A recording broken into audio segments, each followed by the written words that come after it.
Hey everyone, welcome back to Reasonably Ad-Lib. This is summer special number 4. We're gonna have probably have a couple more of these summer specials before we go back to our regular topics.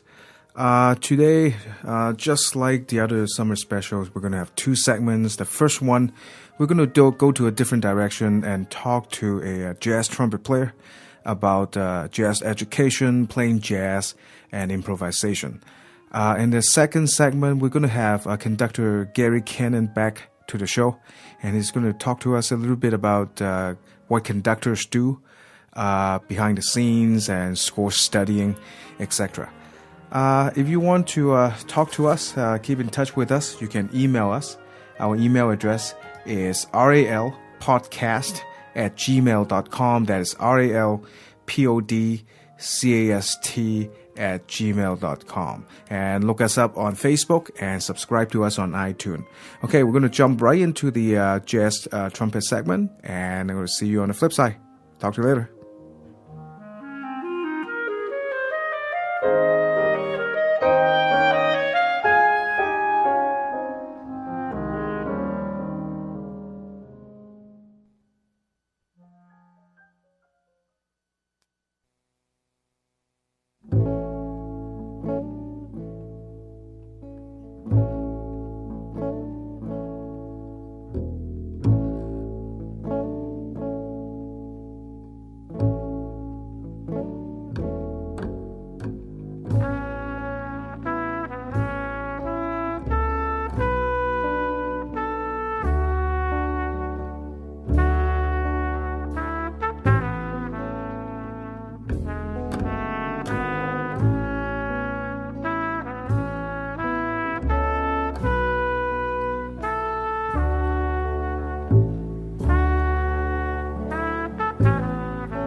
Wow, something completely different. Like what happened to the Mozart? What happened to the classical composer? Well, yes, we are doing a little bit different stuff today, and I always really admire jazz musicians because they do something that I absolutely cannot, as in improvising on cue, like right there. I can make up stuff, but not anything that makes sense. So I have been thinking about this. Well, this is different music, obviously, but all musics are welcomed. All music is good. I'm going to steal from Duke Ellington. All music are created equal. Today, we have the honor to have a really great musician with us in the studio. His name is also Kevin Woods. He's a jazz trumpet player. And, the thing is, just by saying that, I feel bad because in music, a lot of times we tend to compartmentalize a lot, and we tend to pigeonhole, not either consciously or without consciously. When I call you jazz trumpet player, that kind of put you in a category which I don't really want to do. But I can't think of another way to introduce you for the first time. So, hey Kevin, how are you doing? I'm doing great, Kevin. Yeah. So I have what I started thinking is we're playing a gig together and we were doing some charts, jazzy charts. But they're all written out. So, and I'm a classically trained guy. Sometimes some of these rhythm really trips me, so I have to really think about it. Count the hell out of it, and I have to try to swing it in my head before I actually do it, and I have to be like really uptight about okay, am I swinging this correctly? And then on the flip side of that, I'm thinking that, if a mainly jazz musician, how would he or she approach a classical gig if got called from a symphony to play, say, a Weber overture? Well, that's a little bit different from what they used to do right? How do they mentally and physically adjust to what they need to do? So that's the thinking behind this whole show. So I met Kevin Woods, and he's a jazz trumpet player, and we were talking a little bit about that. So I'm like, wow, why don't I just invite him to the show and we can chat about that sort of stuff. So yeah, Kevin, tell us. It's going to be really awkward because it's going to be Kevin. Hey, Kevin, but you know, Kevin 1, Kevin 2. Yeah, it's like hello right here. So hey, tell us a little bit about your background. You know, where you're from. You know. Okay. I mainly grew up in Washington State. Yeah. I spent about half my childhood in the very small comical city of Walla Walla, Washington. Walla. Yeah, and then I moved to Spokane, Yeah. where I did junior high and high school and a little bit of college before taking off and then performing. Yeah, Walla Walla is it a huge city? It's not a really huge No, city. it was 30,000 when Okay. I lived there, so relatively small. Yeah, so half a stadium full of people. Well, because I think listeners already probably know I grew up in Hong Kong. So we have like when I was there, we have like 5 million people there. Yeah. So it's like wall to wall people. So I'm always really interested in getting to know what it's like to grow up in a smaller city. And I think that a couple of times we have guests that's come from towns that have like 3,000 people, and their childhood is just completely different from mine because they have a really small school and a graduating class of like 12. Yeah. You know, we have a graduating class of like a couple hundreds, and you don't know everybody. So, yeah, you know, in Walla Walla is not a huge place, but it's not a small place either. So, when you were a kid, what kind of access do you have in terms of music? Well, I grew up listening to a lot of music. My parents thought that classical music, and especially my grandparents, thought that classical music was very important. Yeah. None of them were classical musicians, but they thought, because I had shown an interest in music from a very young age, 2 years old to 3 years old, they were exposing me to Mozart and Beethoven and Tchaikovsky. I had little audio cassette tapes. Wow. With Peter and the Wolf, typical children-oriented type things. But Wait a minute, audio cassette tapes. So you kind of dated. Yeah, we dated audio ourselves, cassette right? tape, yeah. So, no CDs, nothing digital. No. But my father was also a trumpet player, kind of an amateur trumpet player, and he played in the local big band swing group that was kind of a Glenn Miller tribute band called In the Mood. Wow. So he obviously got me playing trumpet, or not necessarily got me playing, but exposed me to the trumpet, and I showed interest in it, and that was how my path started. But in Walla Walla, because it was a smaller town, there was the big band that my father played in, and we had a local symphony that was a smaller symphony. Yeah. And other than that, musical opportunities, or opportunities to see live music weren't that frequent. I think the first real big live music show I saw was a country band called the Oak Ridge Boys. Wow. And that happened at the Walla Walla Fair. And that was the first big staged musical performance I'd ever seen. But far from classical or jazz. Yeah, so you do have a little bit of jazz. You do have a little bit of classical music available. Yeah. And I think, it's pretty, I don't think it's anything really to say that that's pre-internet days. So it's harder for us to get access to, certain things. I think music, today is so easy to get access to. Just hop on YouTube and you got all kinds of choices, right? But iTunes. But when we were kids, we don't really have that. I mean, we had to beg our parents to get us like a cassette tape. So it's and we can talk about that later. Internet. What you think about the internet's impact on education? It's definitely changed things. Huge, right? Yeah. So you have. So what other kind of music do you listen to when you were a kid? I kind of had a strange musical upbringing. I didn't know that there was anything really other than classical music, jazz, mostly swing, Glenn Miller, Benny Goodman, some early Louis Armstrong, and oldies, the kind of the music of the 50s. I didn't know there was any other music until junior high. Wow. And when I first heard some early rap, and I guess you'd maybe say early hip-hop. Yeah, and the Public Enemy. Yeah, and hip-hop.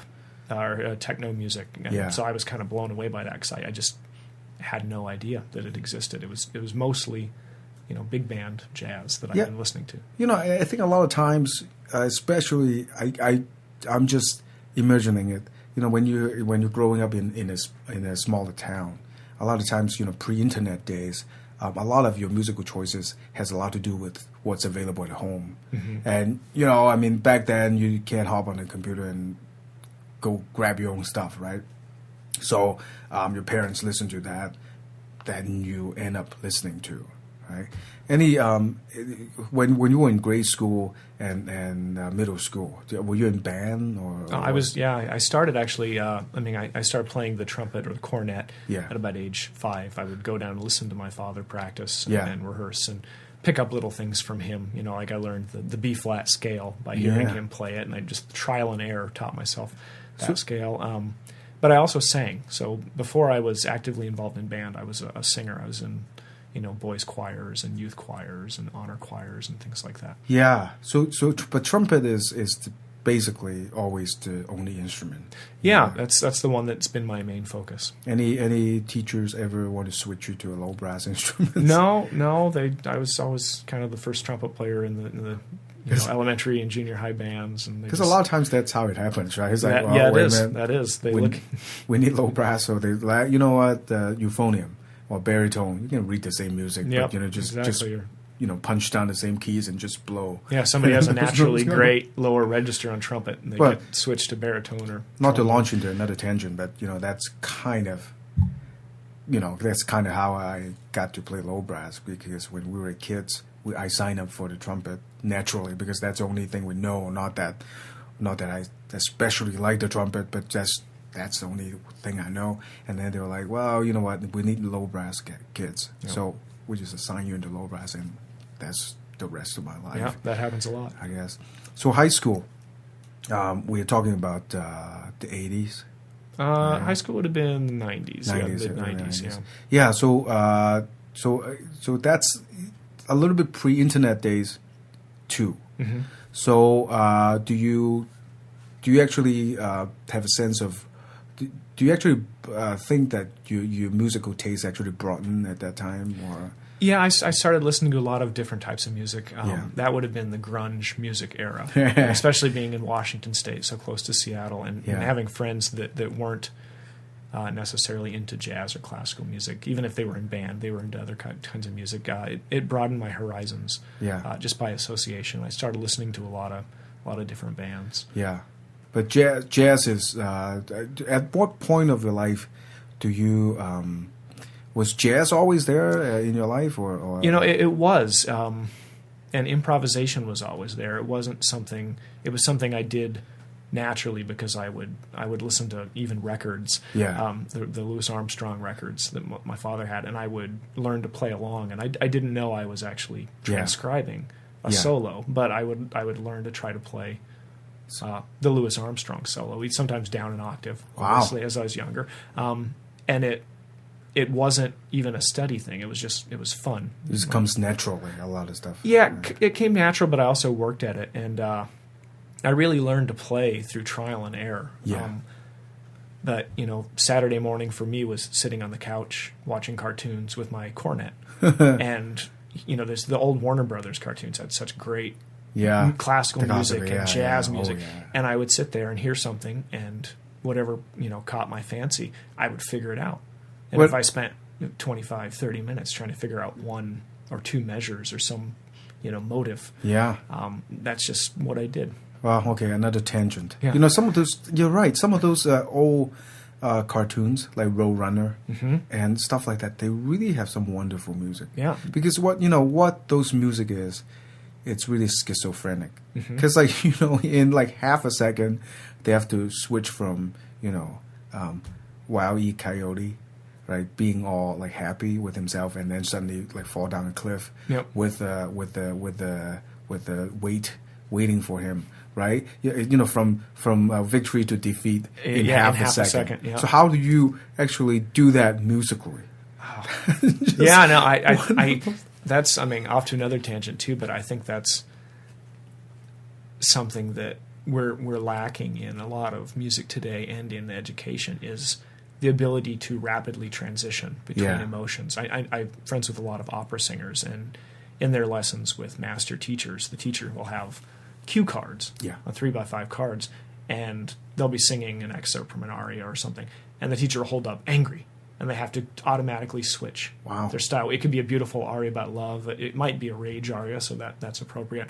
And then they might, 10 seconds later, they're going to get a card that says morose or sad or depressed, and they have to just switch gears like that. I do that with my students in improvisation, because you can play a happy blues or a sad blues or a blues full of anxiety or an angry blues. But going back to that transition between moods, it's something that I think is really lacking in music education and younger players. And because of that, we're hearing music that is technically beyond anything that could have been played 50 or 100 years ago. But it lacks that emotional depth. So it becomes an exercise. Yeah, it's an etude instead of a communication. Instead of a form of emotive communication. Yeah, that's another thing too. I know we're into, again, tangent territory here, but I always tell, when I'm teaching, I always tell kids or adults, whoever I'm teaching, hey, music there's a little acting involved here. Definitely. And especially when you're doing it live, there's sometimes, even though you are a tuba player, we are in an orchestra. We are always in the back, way in the back. Nobody seems to be paying attention. But, a lot of times you do have to, I'm not going to smile and joke around, on the back. Just, I'm not going to put on the big smile when I'm playing something really sad. Or, when we're playing, say, Meistersinger, or overture, Wagner. I'm on the back, I'm going to have a smile on my face because that's supposed to be joyful music. That sort of stuff. I'm like, well, especially when you're doing a solo piece, a lot of times you have to acting, your physical presence, your demeanor. It's at least 50% of the performance. Oh, definitely. And a lot of times, you put your audience in the mood of a piece of music that you want to communicate with them. A lot of times, the visual part of it is really important too. So you have to play the part, not that you have to be fake and phony about it, but you have to play. Anyway, that's another tangent, right? So, any marching band in your life at all? Yeah, ironically enough, there was. The high school that I went to here in Spokane was known for its classical. We didn't have an orchestra, symphony orchestra. We had a wind ensemble or concert band. We had a separate string program. There's that segregation in music going on. We had a jazz ensemble, obviously, but we were kind of the main focus was marching band, field shows. We'll get into that. We talk a little bit off when the mic is off, the show prep, and we were chatting about the that's a long word, compartmentalization of music education, that we seems to because of administrative reasons, because of a lot of other reasons, we seems to kind of pigeonhole ourselves into different sections of this thing, and we don't really talk enough to each other. We don't really teach enough to each other, I think. So anyway, that's a later subject that we're going to get into. By the way, do you ever have piano lessons? I had like 2 piano lessons. I have unfortunately never had a real tactile joy of playing the piano.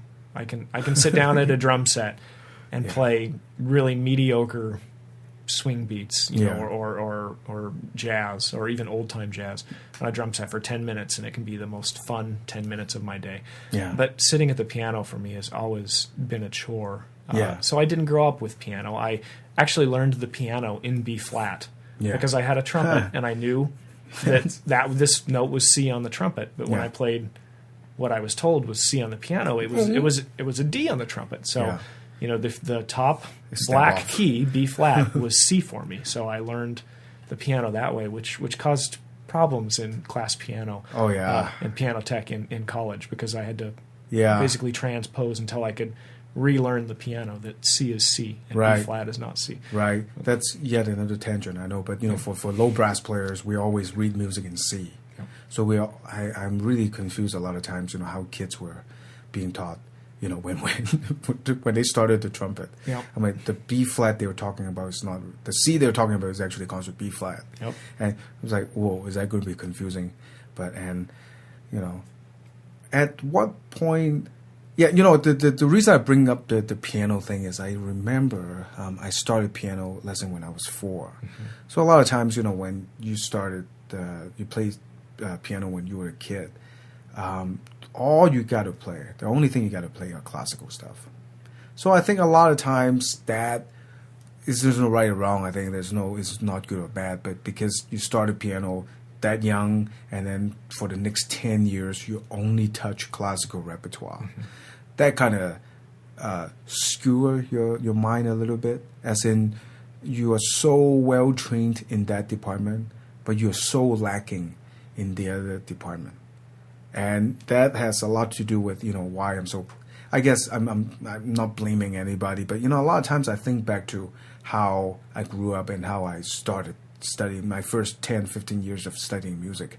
I don't have a chance to explore other departments of music. That's why I'm, you know, a lot of times I'm so clumsy with even slightly jazzier stuff, which isn't getting better because, you know, I'm consciously working on it. So in high school, you were a lot of marching band, a lot of, well, being a trumpet player, I mean, I don't think you can get away with not being in marching band. No. Because they need you there. Yep, right? they did. At what point of your life do you start thinking that, you know, music may be something that I want to do as a career? Well, it's funny. As far as I can remember, when I was young, I wanted to be a doctor.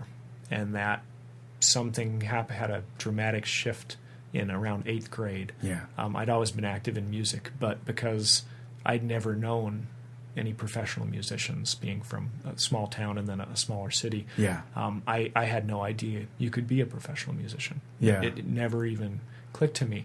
But around 8th or 9th grade, probably because of the influence of various band teachers that I had, I decided that I wanted to be a band director. Yeah. I loved music, and I wanted to be on the education side. And that's been a big focus of my whole life. Right now I'm a college professor, and I teach jazz studies. And even today, I still, although I perform a lot and have spent, you know, lengthy time periods in my life being a professional performer, I felt really lucky because I always enjoyed teaching. And it seems like most performers end up having to teach to carve out a living, whether it's private lessons or in a university or at a school. Yeah. But I always felt really lucky because I always wanted to be a teacher who performed on the side. Yeah. And like I said, it's gone both ways. Sometimes I'm a performer, and when there's no teaching work, and I have to scrape by doing that. Sometimes I'm really busy teaching and only get to play a few gigs a week. But 8th grade was really when that changed, and I can't tell you why, but I went from gung-ho, you know, nerdy doctor kid with the microscopes and the little, you know, anatomy books to wanting to pursue music. Sometimes that's how it happens. You know, there's a passion that seemingly come from nowhere, and it will drive the rest of your life to something. Can I tell you what my passion was when I was a kid? Please. I want to drive the bus. Yeah? I don't understand. Be the bus driver? I don't understand why, but obviously that is not working out. Yeah. Well, yet to be seen, actually. So, now, when, you know, actually you're right. I mean, there's something really special about teaching, especially working with young kids. Mm-hmm. Because a lot of times when you see, I coach symphony, youth symphony, and it's something very satisfying when you are, when the light bulbs go up. You see, you teach, when you're teaching them something that they think, and you know what, make it even better, everybody else think is kind of out of their league. And then you explain it to them, you spend a little bit of time with them, and after a bit of time, the light bulb start going off. And you can see that in their eye, the little glimmer in their eye. There's like, bing, they get it. I mean, there's really, that is very satisfying. Mm-hmm. So there's something to be said about, you know, working with young musicians. Yeah, that's one of the main reasons I teach. To me, that's the greatest feeling in the world, is when they've either been putting the time in or you've been working on a concept and they haven't fully understood it. And then there's that transition period. It's almost like mentally they drive their car off a cliff. Yeah. And it's just that quick. Yeah. And they grasp the concept, and their life, their musicianship, their understanding is taken to a whole nother level. Absolutely. And that's really the most rewarding feeling, and that's one of the main reasons why I teach. Yeah, in terms of music, it's not just like, oh, finally there's a note you can reach, or finally there's a low note you're like, the pedal tone you're playing, you're moving your ear correctly. It's not just, finally you can get that solo lick, perfectly. It's not just that. A lot of times, I think that kind of satisfaction go into other tentacles of this music thing, like music theory. You explain something like the church modes, the half step, the whole step to a kid, and then they were like, well, I don't understand this. And then you start drawing graphs, and you start having them listen to musical examples. Like, okay, do you hear that little funny thing over here that doesn't seem to fit what you know of music as? And then you can see the light bulbs going out. It's like, oh, yeah, I can feel that, Lydian mode, that little thing that sounds really funky right there. You're like, that raised forward. Oh, yeah. So that man, you're right. You're absolutely right. There's that teaching is a wonderful thing. Mm-hmm.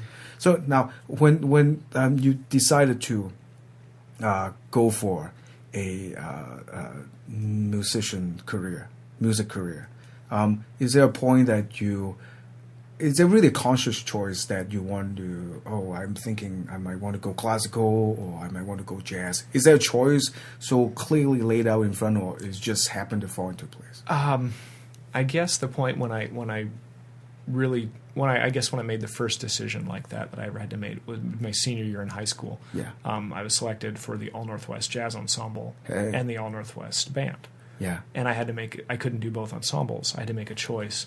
And I chose. It's funny because looking back on my career so far, you think that wouldn't be a tough choice. He's primarily a jazz player, but at that point, 18 years old or 17 years old, it was a tough decision, and I went with jazz ensemble because there were less trumpets. Yeah, there were only 5 trumpets as opposed to, how many, 8 or 10, how many were in the band. Yeah, yeah.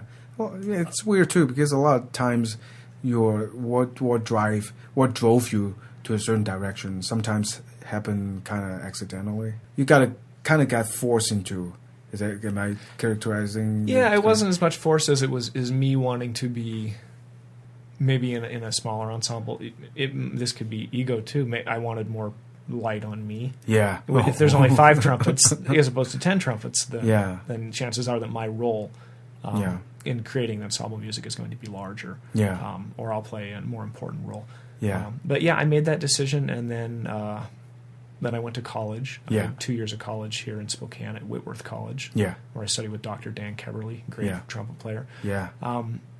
And by then I was pretty much focused on the jazz. I still did 2 years of classical trumpet. I played the Hummel and the Haydn and did all those things that classical trumpet players do.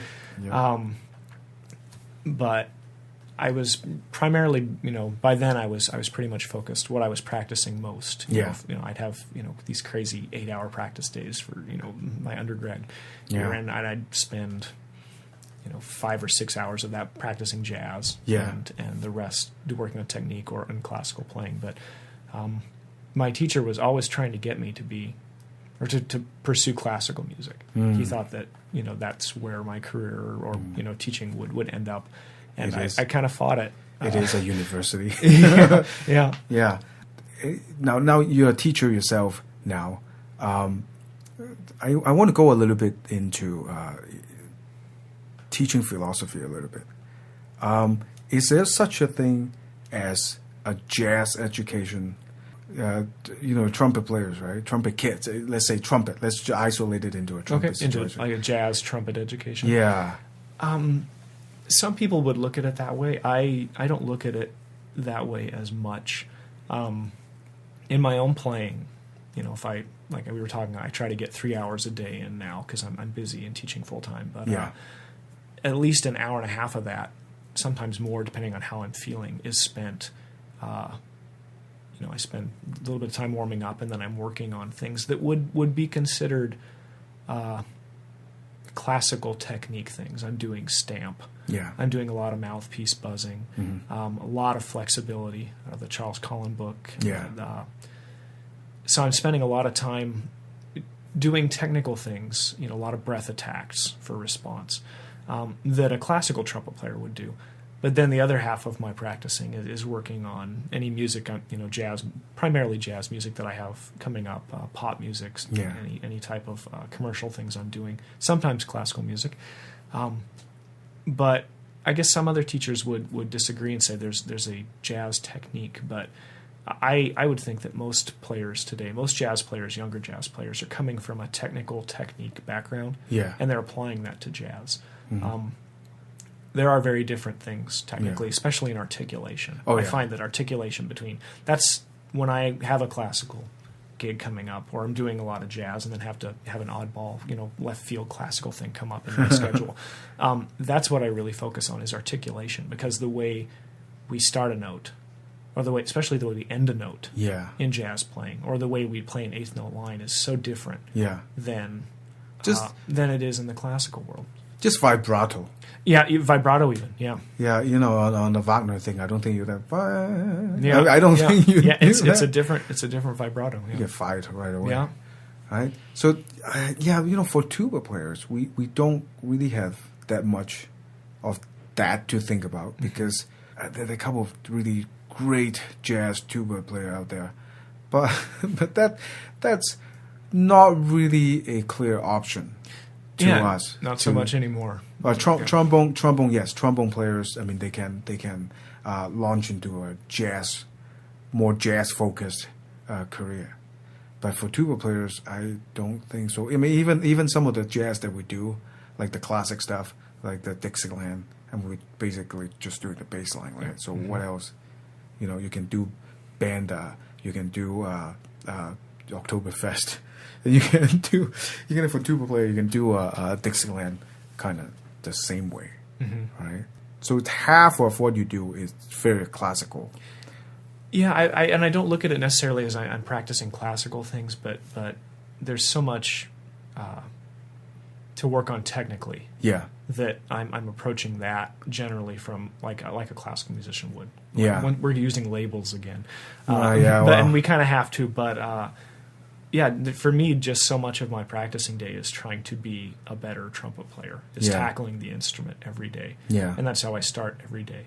And after I'm through with that, and I feel like I've either made progress or stayed where I am. Sometimes you wake up and you feel like you are further behind than you were the day before, and you try to get yourself back to that place where you were when you're feeling good or better. After I've done that, that's when I kind of dig into the more, hate to say musical, but yes, this more specialized area of working on tunes, learning melodies, writing and arranging. I do a lot of arranging and composing, mostly in the jazz idiom. Yeah. And then playing, and it's funny. There's a great quote by another great jazz trumpet player, Brad Turner, that says, "You can't practice improvising; you can only improvise." So a lot of my time is spent, just improvising, taking a tune, a jazz standard, and playing with the melody as much as I can. To playing with the time, creating new ideas over that. Making a new melody over that harmonic progression. Yeah. Well, that's something I absolutely cannot do naturally. I mean, it just wasn't. I wasn't taught in that fashion when I was growing up. So it's just I have a lot of problem. I can think about it, but I'm not translating that correctly into my instrument. And the really weird thing is, I used to have a teacher who tell me, "What do you mean you can't improvise?" I'm like, I can't. And he's like, "You're improvising right now. When you're talking. When you're speaking, yeah, exactly." I'm like, "Yeah, you're right." But when I go back to the tuba, I'm like, I can't. I'm trying here and there. Sometimes when I'm playing Dixieland gig, I sneak in a little thing here and there. I can do that, but I got the look right away. It's like, what are you doing, man? So music education, and I just have a quick thought. I think music itself, the advantage and disadvantage of music is music by nature is so inclusive. There are just a lot of stuff within this music arena. So much content that, yes, I think unfortunately when you study music, you have to start from somewhere. You can't approach it like a big piece of pie. You know, you can't eat the whole pie. You have to slice the pie so you can digest it maybe correctly. Maybe that's might not be the best word, but you can digest it in a way that you can understand it fully and understand it in the most appropriate way. So a lot of times, because of the abundance of content, you do have to, when you approach it, you have to take it in a little bit at a time. Yeah, or specialize in one thing. But the flip side of that, of course, is once we do that, then we have to focus so much time on, say, at least for me, I have to focus so much time on the fundamental stuff and just taking care of the classical repertoire.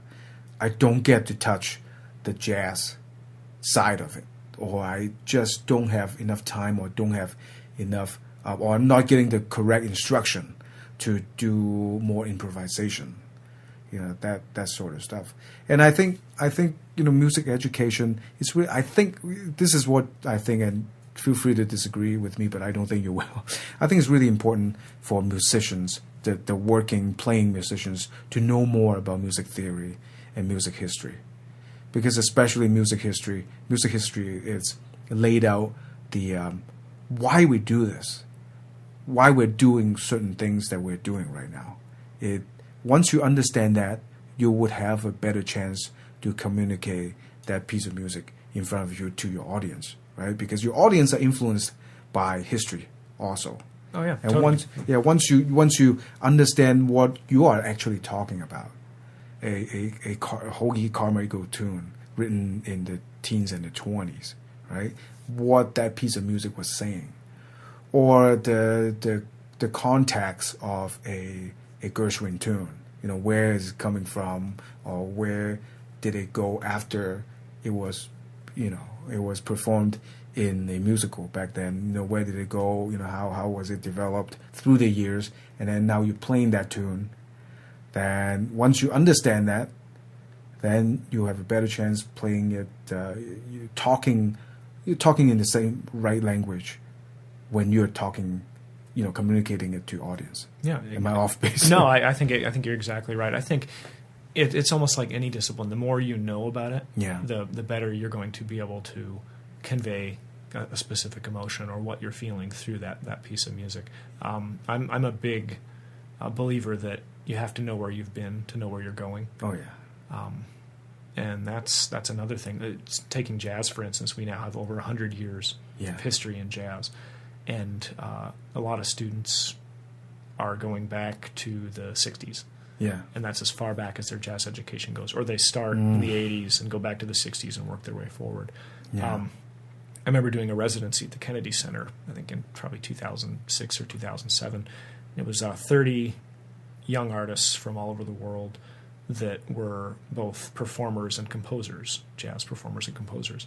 And at one point, one of the faculty, great trombonist Curtis Fuller, wanted us to play a Dixieland-style tune or traditional jazz tune for an audience of kids.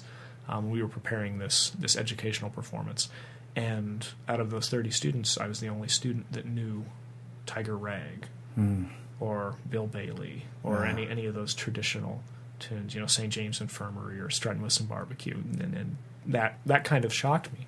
I had just grown up with that music. Yeah. It's not that I really even sought it out, but I later did seek it out because I wanted to be able to play Dixieland gigs because it's a very joyful music. Yeah. But out of 30 residents, one of them knew about the history of the music and the pieces, you know, from the 20s and the 30s.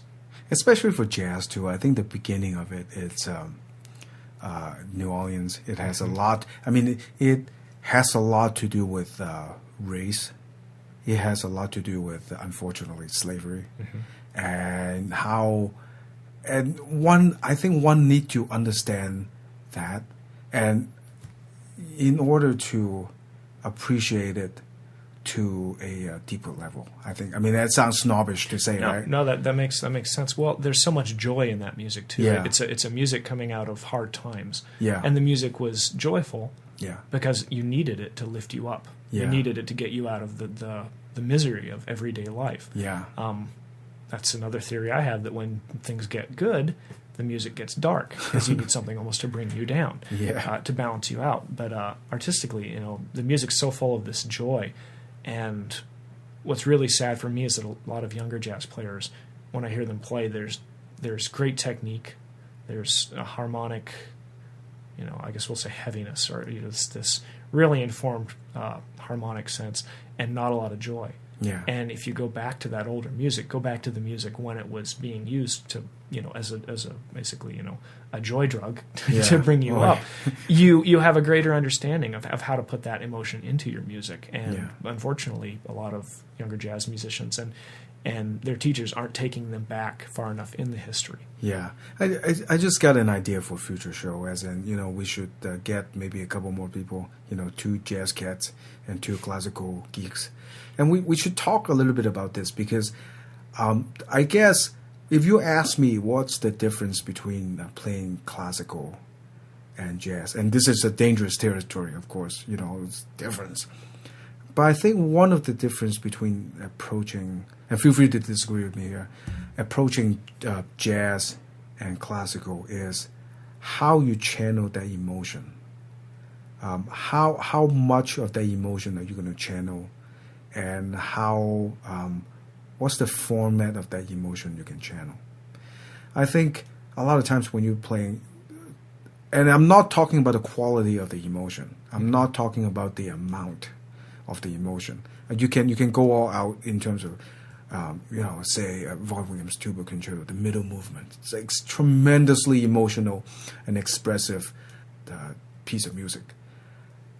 I don't think it's appropriate to channel emotion in the same manner as you're playing a blues, a piece of blues music, or even calling it blues music. I feel kind of out of place here, but I understand what you're saying. You know what I'm talking about, right? I mean, this is one of these things that is really hard to talk about, because music. The really great thing about music is it's beyond words. And how do we talk about music with words? That's really hard to do, because you understand what I'm talking even about, giving it emotional types, like an angry, or you're morose, or you're that you play this with longing. And I understand what you're saying. I think that would probably be the primary thing that made me focus on jazz. Yeah, is because I love classical music, especially Baroque music for the trumpet. That's that's where it's at. It's amazing. But with jazz, I can play, especially small group jazz, I can play any emotion I'm feeling at the time. Yeah. Where when I'm playing, working on the Hummel, I remember taking my score and going through and thinking about what the composer was feeling. Yeah. And then putting little, I guess you'd call them emoticons or emoticons, Oh, over sections of the music. This needs to be played with longing or sadness. This is happy, the opening, da da da da da da da da da da dum bum ba ba ba. There's even in that, just that opening 8 or 10 measures, there's different emotions, but they're the emotions that I thought that the composer wanted. Whereas when I'm playing jazz, I interpret the melody maybe a specific way, if it relates to the lyrics. But when I'm improvising, I get to put the emotions that I'm feeling at that moment, and it's not necessarily dictated to me by any composer outside force. It might be enforced by what the people I'm playing with are doing. Yeah. But it could change from venue to venue. If you do 60 nights of one-nighters, and you're playing the same music, you're going to play maybe a completely different emotion in Detroit than you are in New York. Yeah, there's so much nuances. Exactly. There's so much room for your own emotional interpretation that there still is in classical music, but I don't think as much. Yeah, and this is not a right or wrong thing. There's and not even a good or bad thing. It's just whatever word you throw on it is going to be bad. I think this has everything to do with being appropriate and inappropriate. I think, for a classical audience or classical thing, there are certain things that are expected, as in all the notes on the page is expected. The notes that are not on the page is not expected. And the line, you draw a line through that. Where is that line? Is there a breakthrough, or is it, say if I play the Vaughan Williams concerto, there was a cadenza, a written cadenza by the composer in the first movement, and also the third movement. But it's everybody going to freak out if I add a couple more notes in the cadenza, and then we can go into certain Mozart piano concerto. The cadenza is not written out. But then there's also the expectation that, what kind of material you're going to put into the cadenza. That kind of decisions, right? I think in jazz, if I understand it correctly, there's more freedom there, because it just basically what is expected. I think in jazz, you expect the different thing. And that translates to, when you're playing jazz, you are, quote, freer, unquote. And I think, go back to, how emotion is being channeled between classical music and jazz music. I think that's the difference there. But a lot of times, we got to, once we have to throw a word in there, free or not, freer or not freer, that the problem with words is it puts a value on the thing that you were talking about. And once we do that, we kind of, so classical music is not freer, so hence it's more restrained, hence it's less fun. Yeah, I don't know. Do you agree? No, I don't think it's less fun. It's just different. Right? It's just different, and some people have that strength that they can play very consistently. Yeah, and that's a great word too, consistency. Yeah, and they are on board with figuring out the emotions and playing the emotions from a composer, or especially a conductor's point of view. If you're talking about orchestral music, because if you're playing Mahler and you have the trumpet solo and you go da da da da da da da da, one conductor might want that more sad because it's the opening of a funeral march, and one conductor might want you to go da da da da and really nail it, almost angry, and drive it to bring the orchestra in. And once again, that's a little bit out of your hands. You can still emote, and you can still put emotion into it, but the emotion that's being called for is not so much you making the call, as it is the composer and especially the maestro, the conductor. It is just different, and some people are great at that. My strength happened to lie in playing what I was feeling, and relating to the people I'm playing with. And when I say that, I'm primarily speaking small group jazz. Playing in a big band is more like playing in a symphony orchestra. You have a certain way you need to articulate in the section playing. If you do what you want to at any time, you're going to stick out, and the section's not going to sound right. Yeah. I mean, sometimes classical music is snobbish. I think it has everything to do with it put a value on how emotion is being channeled. It's like, jazz is. The old. I think it's horrible saying that. When we're doing tuning, it's like, that's good enough for jazz. Yeah, I hate that. Oh man, I hate that saying. No, it's just like in jazz, you have a certain freedom on the notes, on the intonation itself. The classical music doesn't. Yeah, I mean, good professionals can swing back and forth. You're not good when you're doing the Mahler fifth, right? You're not going to do you're not going to put on that, right? Good professional. So on the same line of that, now when you get a call for a classical gig, what kind of physical or mental adjustment do you do, if any? There's definitely, I would say both.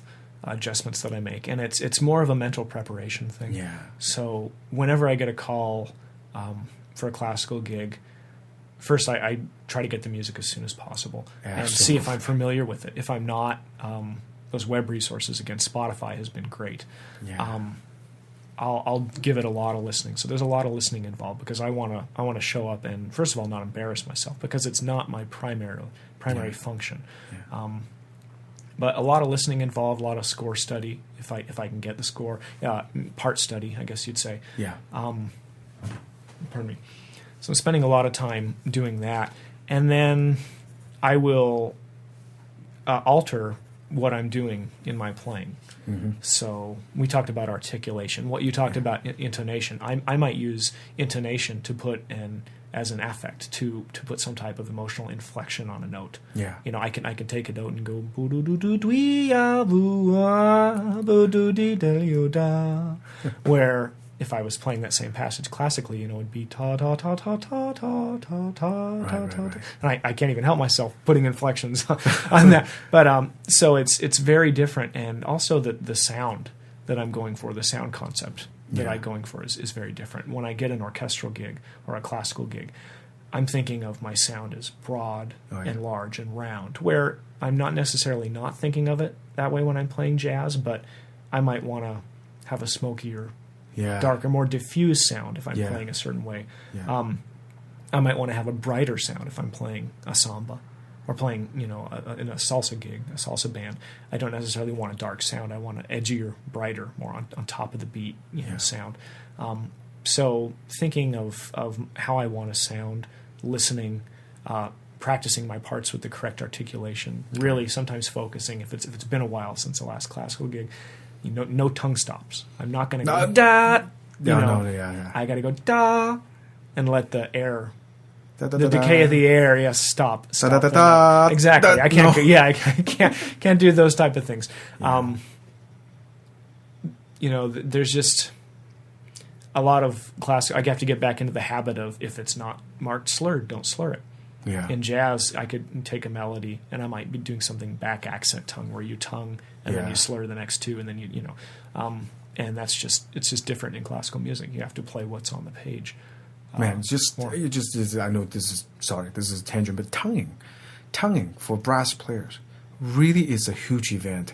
I don't think I don't think it's being talked about enough. You know, when I work with kids, a lot of them comes in with really sloppy, really bad tonguing technique, and I don't think it was being talked about enough. And a lot of times you're right. I mean, the articulation, it's all in the tonguing. You know, that little half a millimeter where your tongue land on your teeth. That's where the difference is, or you know, that millisecond that you take that millisecond that your tongue stay on your teeth a little bit longer. That's all it took to make something sound not appropriate in a classical setting. Yeah. Man, that's why, you know, music is such a professional endeavor, because all that subtle stuff.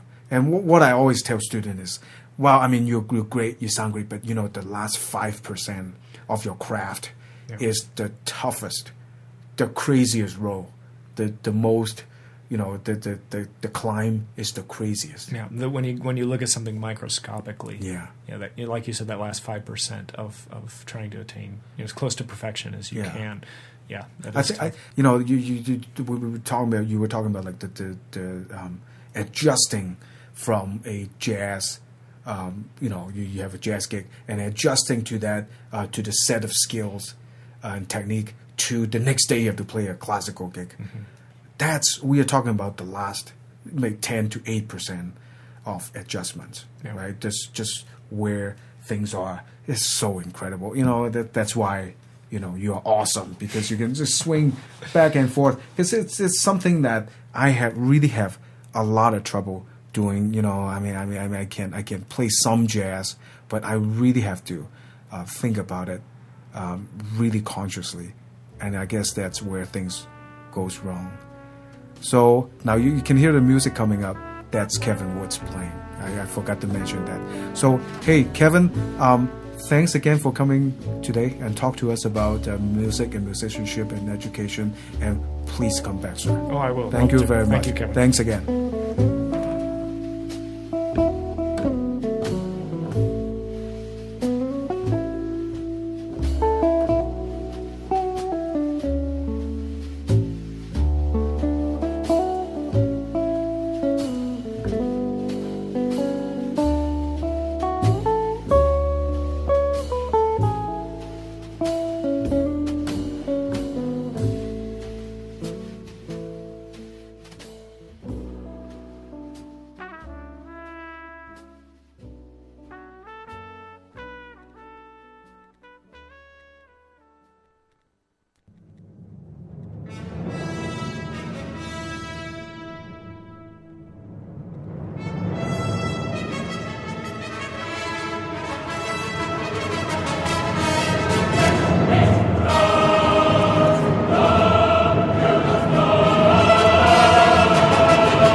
Man, sometimes it's just really hard to start talking after some of the intro music that we picked. That's Vaughan Williams, Dona Nobis Patrum. Help me out, Gary. You're close. Dona Nobis Pacem. Okay. Well, obviously we have Gary Cannon back at our show today. Let me turn down the music here. It's just so nice. Yeah, Vaughan Williams. Does he have a nickname or something? He doesn't have a nickname, right? Not really, other than just RVW, which is what I always write him as. We're going to start calling him the cat guy because he's pretty famous for, having picture with cats, right? One of his cat is. We could just call him Foxy after his Foxy. cat. Yeah, one of his cats, Foxy. And in one of Vaughan Williams' biography, I think I actually looked it up, and I actually tracked all the passages that talk about his cats. I don't know why I did that, but well, anyway, let's launch into another tangent right away. Now, this show is all about tangents. Now I want to go read about Vaughan Williams' cats. I actually thought about doing an article just on Vaughan Williams' cats, but of course, the professors wouldn't go for that for some reason. So, anyway, well, we have Gary Cannon back again at the show. And we are going to talk a little bit about conducting today. There are a lot of stuff that go into conducting.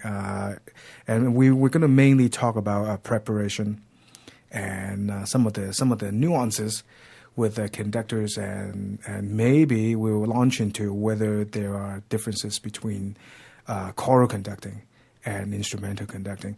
And Gary, right? You're mainly primarily a choral conductor, right?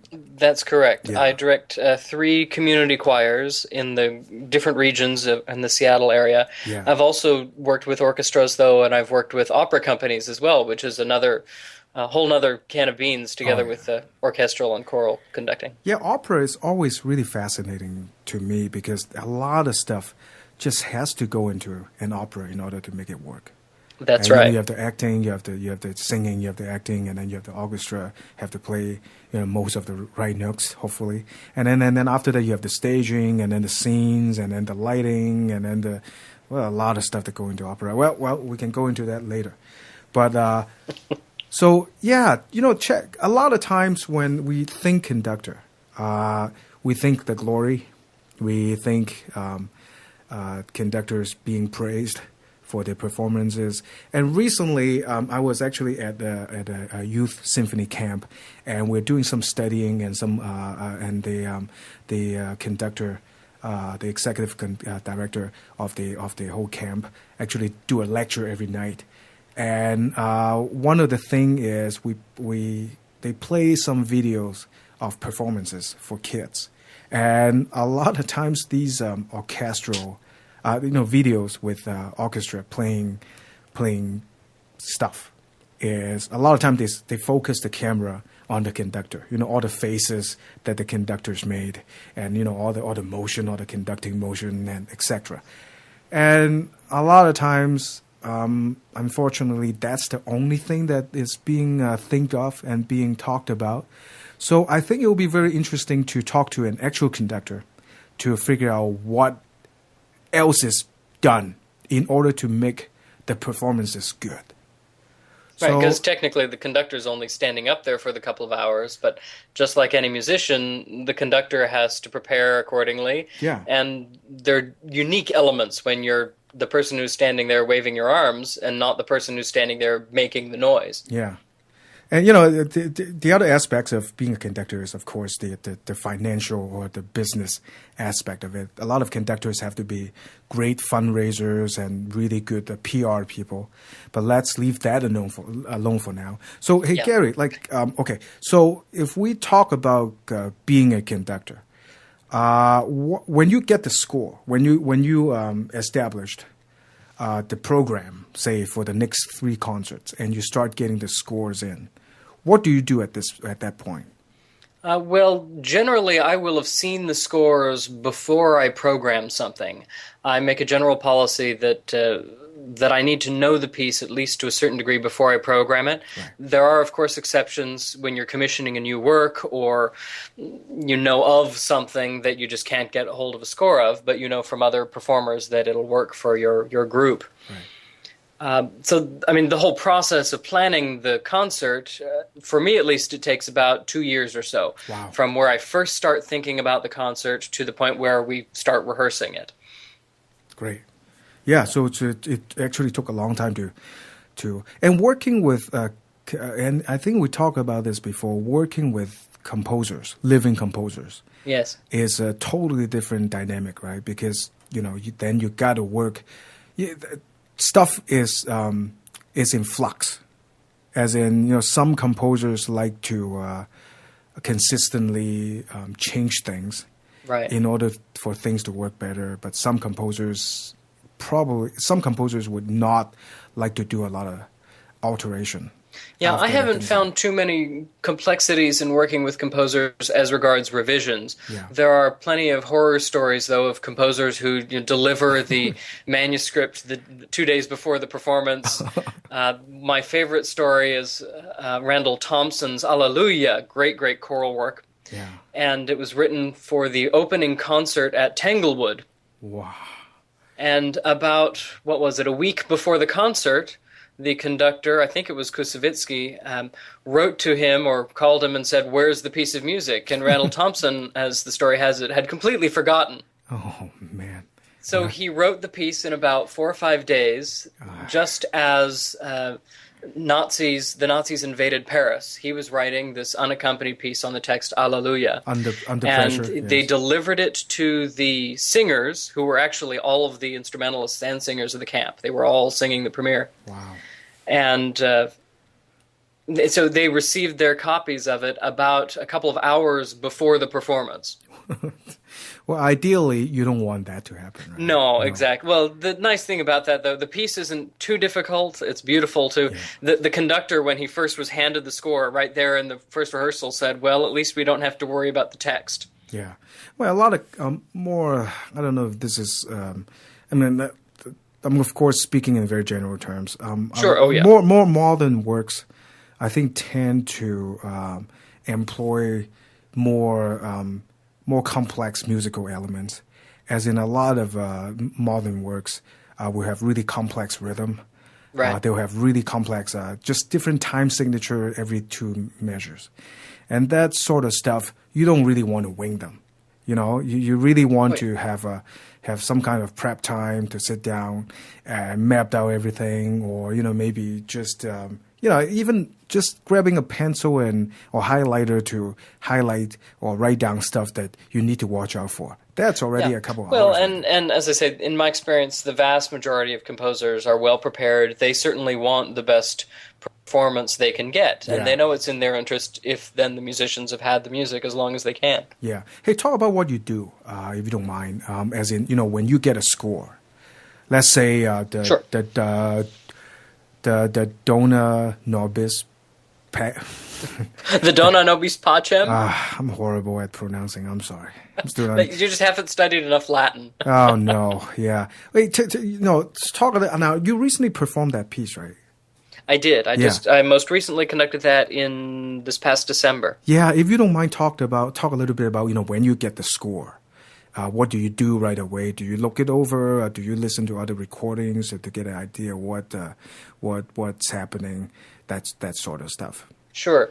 Assuming there are recordings available, I do listen to them. I try to make a point of listening to several so that my own performance doesn't just become a mock version of somebody else's recorded performance. Right.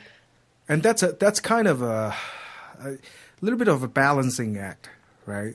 Because Absolutely. theoretically you can... Well, especially because in the case of Vaughan Williams, perhaps less so, but in the case of Bach, there are composers who have dedicated their lives to performing Bach and to researching Bach to a degree I will never be able to achieve because I also want to do a lot of Vaughan Williams and other composers. I mean, so it's certainly to my advantage to listen to their recordings, to see what these conductors have to say about Bach, and then to take it or leave it as my own musicianship determines. I know there is a school out there, and I actually have run into professors and professional musicians that is against listening to a lot of different recordings. I think their point is, and it's really a balancing act, and it's very philosophical, as in, the more you listen to other recordings, the more you would tend to that would bleed kind of into your subconscious, and I guess their point is, then you will get into more of an imitation than having your own style developed. Yeah, I've heard that said a lot. As I say, I listen to a lot of recordings. I have well over 3,000 or so classical CDs here in my office, and then when I find that I listen to my own recordings or live recordings of pieces that I've performed, and I compare them to the recordings I knew, I always find strong differences. Yeah. So I think that an individual musician needs to have a certain force of personality to be able to find within the score something that is unique, something that is his or hers alone. I understand the argument, but I think I would tend to think that the more you listened, the more ideas going to drum up in your head, and then it's going to help your interpretation instead of heard it. So yes, and then well, but it's we've got to point out too that if all that you do is listen to a recording, then you're not learning the music. True. You also have to really look at the score, study the score without hearing it on a recording, line for line. You have to go to the piano, play out the different parts. Yep. As I say, I conduct most of the choirs. I try to sing through every line of every piece on its own, so that I'm aware of the pitfalls before I bring the score to my singers and have them do it. Right. Can you talk a little bit about the score studying? What do you actually do? It varies from score to score. If it's a pretty straightforward score, again, like a 4-part choral piece where everything is homophonic, everything's happening at the same time, then I can go to the piano and I can play the full chords, and that's part of my study process. Yeah. If it's something more complex, then I have to do it piecemeal. Since I'm not a great pianist, I can't take a full orchestral score at a piano and sit down and play it all flawlessly. Yes. Some of these guys can do that. That's kind of scary. Yeah, I know. It's one of those abilities that, if I could snap my fingers and grant myself a particular ability, that might actually be the number one I would choose. But there are other things that one needs to do with one's time. Yeah. I mean, in choral, some of the 4-part writings can be really complex. Oh, yes. And then we get into some of the orchestral works that the main score, the full score, easily have like 20 or 25 or even maybe more lines in it. Oh, yeah. Well, just this coming season, I'm going to conduct a piece for choir that's for 40 different parts, 40 lines of music. And the score is huge. I had to buy a whole other bag just to carry it to rehearsals so it didn't get destroyed. Yeah, and then you get into, something like Vaughan Williams again, First Symphony, C Symphony, which has full orchestra and you have a soloist, and then you have choir. Well, there's a lot of. I mean, if a conductor is studying that score, it's going to take a long time. Just like I said, just getting a pencil and mark down stuff that you have to watch out for. Yep, and that's a lot of it is I actually have different colors of pencil that I often use for different things. Yeah. When I'm in rehearsal, for example, my eyes are not going to be able to see every note on the page. Right. So I make these notes to myself as reminders of my priorities, of what I need to work on. Yeah. So through the score studying phase of it, is there any remarkable anomalies that you have experienced? There are always, every score has its own twists to them.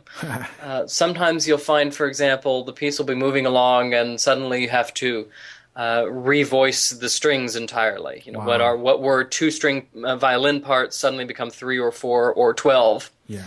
And so the conductor then has to decide, as part of the score study, which instrumentalist is going to play that line. Yeah. And the same goes for choral music. I mentioned this 40-part piece I'm going to be doing. It's called Spem in Alium by Renaissance composer Thomas Tallis. Yeah.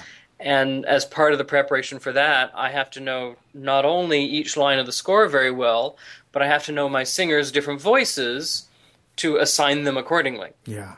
Thomas Tallis. Tommy T. I'm sure he was called that often. Yeah. Back in the time. Right. When, I don't do a lot of conducting, but I do a little bit of it, especially when I have to work with young musicians.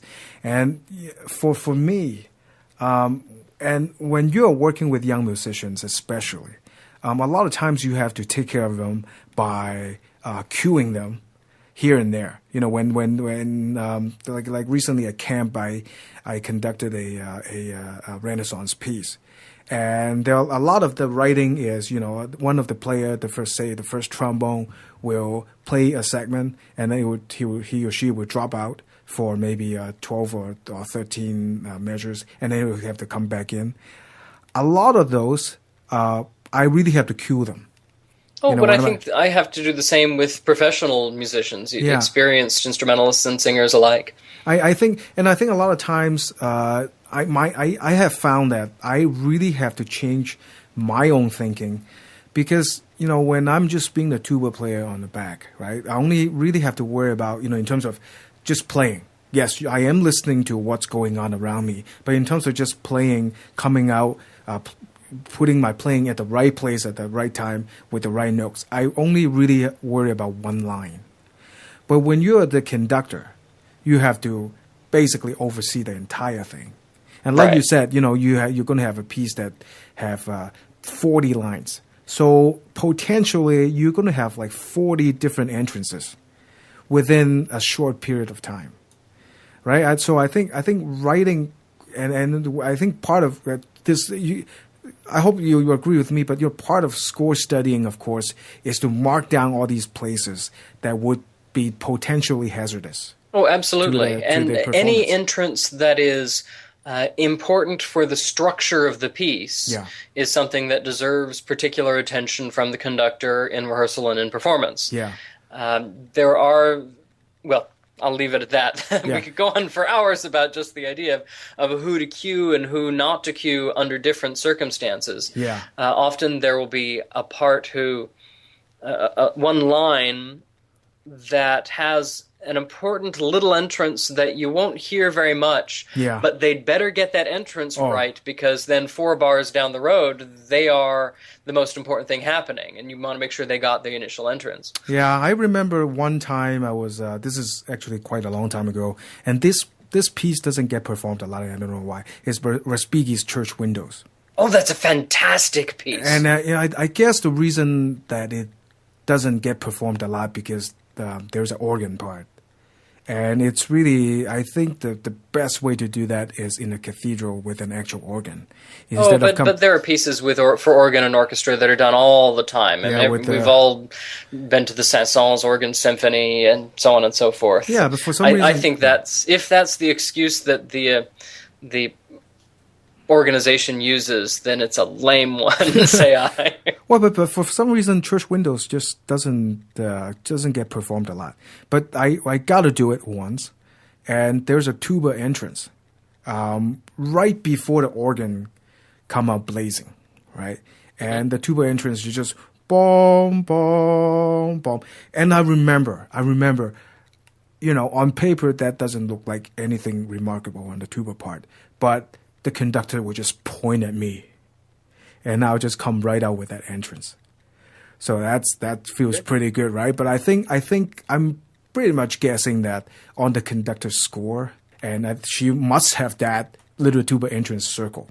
Oh, probably. Yeah. You probably look to your right, look at the tuba player when that thing comes out.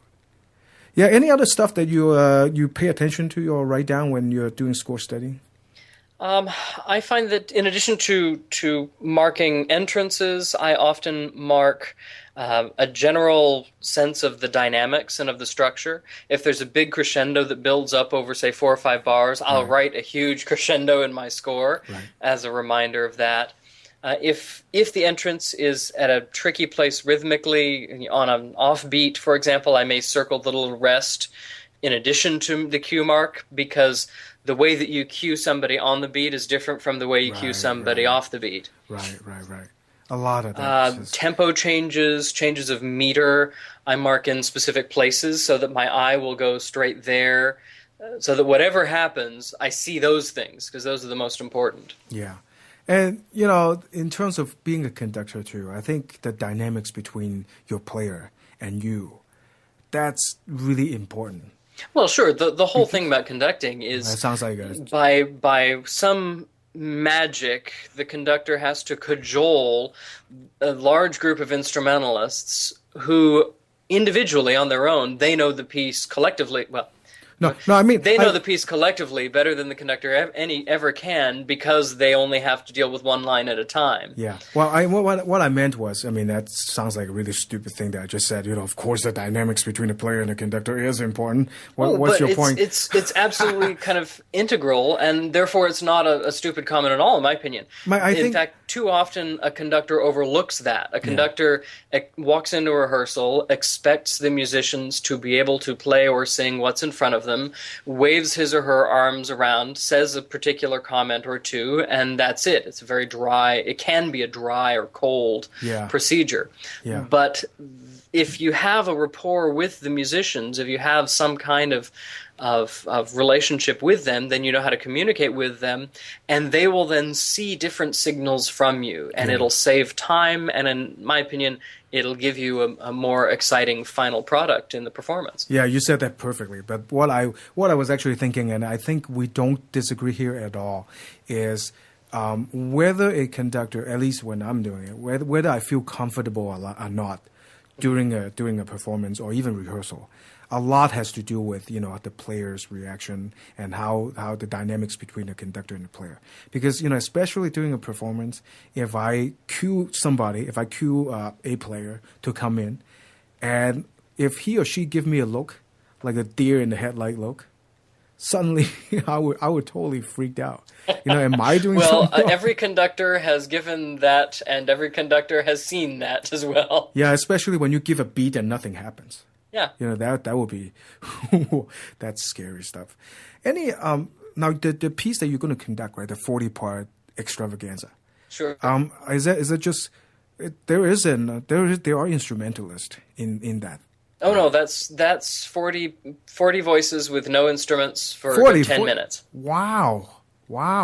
It's a big piece. It's a cool piece. You should look it up. When are you doing that?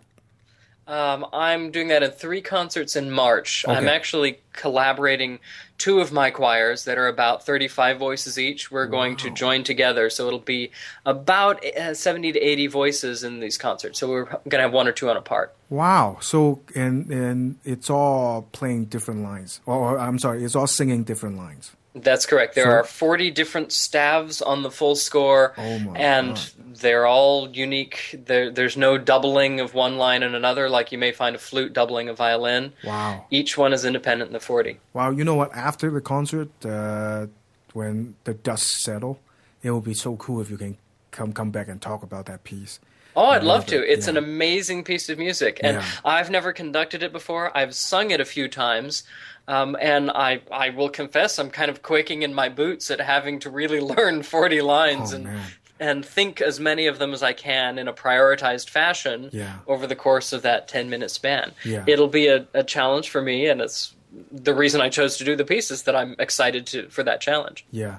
And now when you're conducting, not this piece especially, but there are pieces that you conducted before that has instrumentalists in them. Oh, yes. Well, like the Vaughan Williams Dona Nobis Pacem, which we absolutely. introduced with. And do you think there are any differences between a choral conducting and instrumental conducting? I noticed this is like a huge, like 50-gallon drums of worms. We just open up, right? But it's a nice can of worms because there's an easy answer and there's a hard answer, and the easy answer is no. There's absolutely no difference whatsoever. It's still everybody's counting 1, 2, 3, and 4. Right. You still the absolute basics you still have to have there. You still have to show your dynamics. You still have to breathe with your singers and with your instrumentalists. Right. You still have to keep your meter very clear. You have to be sure that everybody is there with you. You have the same personality things we were talking about of communicating. The actors has to be there. That's the easy answer. Yeah, give us the crazy answer. The hard answer is that you have to know a whole bunch of different things to do either one of those well. Right. I've seen orchestral conductors who work with a choir or work with singers, and they really don't know anything about how a singer has to stand or has to breathe or has to regulate their air outflow or has to shape their mouth to create the text. Right.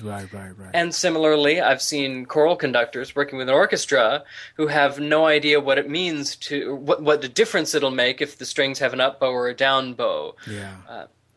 And of course there are experts at both. There are people who do both very well. So it's just a matter of you have to know how your different instruments work, whether the instruments be vocal or strings or brass or percussion or what have you. Yeah, we talk about this in actually many times in previous shows, that music education, because of administrative reason, because of so many reasons, it's a lot of stuff seems to be very compartmentalized, as in people will get degrees in choral conducting or instrumental conducting. Right. And a lot of times you do really have to do, in the real world, right? You really have to do a lot of cross training. And, you do really have to cross over and know a lot, whether that barrier is artificial or not. You do have to cross over that barrier and learn a bunch of other stuff in terms, in order to be proficient in a professional world. Absolutely. Yeah. And also I find when I work with instrumentalists more, it also changes the way that I work with singers in a positive way. Yeah. There are different things that influence each other. So it really is one cohesive art, whether one's working with singers or instrumentalists. Yeah. Right away I can think of, I'm an instrumentalist. So there's one big thing that we don't really have to be concerned about is diction. How you say a word, Yep. The ing. I remember when I was either grad school or undergraduate, I do have a really great professor who is she's a choral conductor, and she was telling us about, the ing, singing, that. How do you have if you're singing that, singing words, right, with that little thing in there, how do you shape it into not having it sound bad? Exactly. Well, that's a great example because it's easy to sing, for example, singing. You just close the mouth gradually from the E vowel to the N sound. Yeah. Whereas a good singer will know to go singing. Yeah. To just make it very clear and precise. Yeah, and that kind of stuff, we instrumentalists, we just don't have to worry about that sort of stuff. Yeah, well, and whenever I look at orchestral parts, when I'm preparing new editions for players or for whatever reason I'm looking at the parts, I'm always agog at how any instrumentalist can claim that their instrument is superior to what a singer has to do. Yeah. Because an instrumentalist, they get to see one line of music, at a time. That's it. Right. They maybe 2 or 3, pending the nature of the way the part's constructed. But generally, you're one line of music. You might have the occasional moment of text, Right. creche, dim, rit, forte. Yeah. Whereas a singer has all of that plus a whole nother line of lyrics that they have to know. Yeah. And that may change on every pitch. They have to change the whole shape of their mouth. Yeah. You can think of it as if you're a trumpet player playing one note on one vowel, if you're making the comparison to a singer. Right, and then to get the next note with a different vowel, you have to switch to trombone quickly. Yeah. The whole embouchure, the way you produce the sound in the mouth, can rapidly change. I think that probably the equivalent of that is the articulation. Absolutely. How Well, they're singers have to tonguing, articulate just the same. Yeah. The tonguing, when you're tonguing, when you produce a note on a tuba, the way you tongue, where your tongue lands on the front of your teeth, actually, and that's really subtle. That's the last 2% of tuba playing. But where that little difference between where the tongue lands on your front teeth really has everything to do with how that note will come out. And, there are some occasions that you can tongue it a certain way, but there are some occasions if you tongue it the same way, the whole thing will sound really, really bad. So now imagine that not only do you have to think about where your tongue is on your teeth for the beginning of every note, but throughout every note, as well as the shape of your lips, as well as the shape of your soft palate and the upper part of the back of your mouth, as well as the way your jaw is being held, and so on and so forth. Yeah. The levels of complexity of what a singer has to do, it always astounds me. Now, that said, an instrumentalist has, as you've already said with articulation, has plenty of their own challenges. And I don't mean to say that singers are inherently superior to instrumentalists either. No, I think I think we do trash talk here and there because but I think if we do it correctly, that's all for fun. But there are a lot of respect. Even though some of those jokes, they're kind of interesting. You may have noticed that I've been very careful talking today about instrumentalists and singers rather than musicians and singers. Whoops. Because that's the old joke is when the conductor says, all right, musicians, let's all do this. Oh, singers, you can do it too. Yeah. Musicians is an inclusive term for singers and instrumentalists. Yeah, I have, one of my experiences, it's a kind of a bad one, is this is also a long time ago. I play in an orchestra, and we're doing a choir and orchestra piece, and the conductor, I'm pretty sure he only focuses on choral conducting. He ended up conducting words instead of the beat. Right. So everybody in the orchestra was like, what's going on here? We couldn't figure out what it is. Because on our music, right, there's no words. We don't know where the words actually land. Especially we're not playing the melody in this thing. I mean, on the tuba parts or the trombone parts, we only have the background chords. And we have no idea where the beats are. And then it's the conductor's job, to make sure that everything is clear for everybody. And a lot of times too, I think, a lot of times actually, as I learned through the years, whenever we're doing a choral piece, not even choral piece, but most every piece that I do now, I do that. But especially on a choral piece that has a choir part in it. When I'm going through the rehearsal, I'm just sitting on the back, right? Just tuba. And for tuba players, we have a lot of free time. I brought the score with me, so I can follow at the same time what's going on. And I have the score. I have 2 stands. I have the score on one stand, and I have my own tuba music on one stand. So at least I know what else is going on. That's fantastic. Because a lot of times, and then when you look at it, the other thing, of course, is you have to figure out the balance between the choir and the orchestra. Yes. It's really, would I be right to say that a lot of times when you put the two together, it's easier for the orchestra to overpower the choir than the other way around, right? I think that in modern performance, that is more often the problem. Yeah. But I think that's more a factor of that there are more players than there are singers. Yeah. Or conversely, when a lot of the romantic works, Brahms or what have you, these large choral works like the Brahms Requiem were written, right. He could have reasonably expected every choir in the area would have 250 voices, and the orchestra only needed 90 players to it. Yeah. Whereas nowadays, even major symphony choirs often will just have 100 voices to go with 100 instrumentalists. Yeah, and I think a lot has to do with what we're used to and what we are comfortable with. As in, as orchestral players, there are some stuff that we look for in a conductor when he or she is conducting, and for choir singers, I'm sure they look for certain things in conductors. And when you put the two together, sometimes there are stuff that is not there, and there are stuff that you have never seen, normally you don't see that is happening. And a lot of times you have to mentally adjust to what you're seeing. And you have to fit that into what you know. And then do the right things, hopefully. Yep, am absolutely. I losing everybody there? And I'd say the same applies to singers as well. When an orchestral conductor will come in and will say, for example, might be very hunched over to show a piano sound, a very soft sound, whereas a singer needs to support even more on a soft sound than on a strong sound. So that conductor who's hunched over is showing singers the exact opposite of what they need to see. Yeah.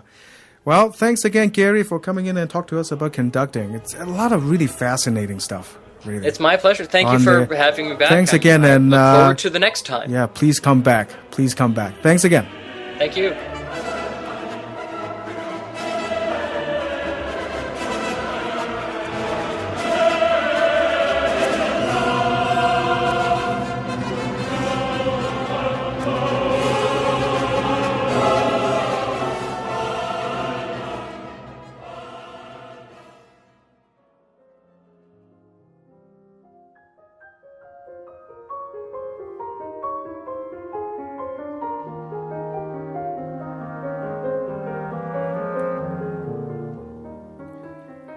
And that is it for Reasonably Ad-Lib, Summer Special number 4.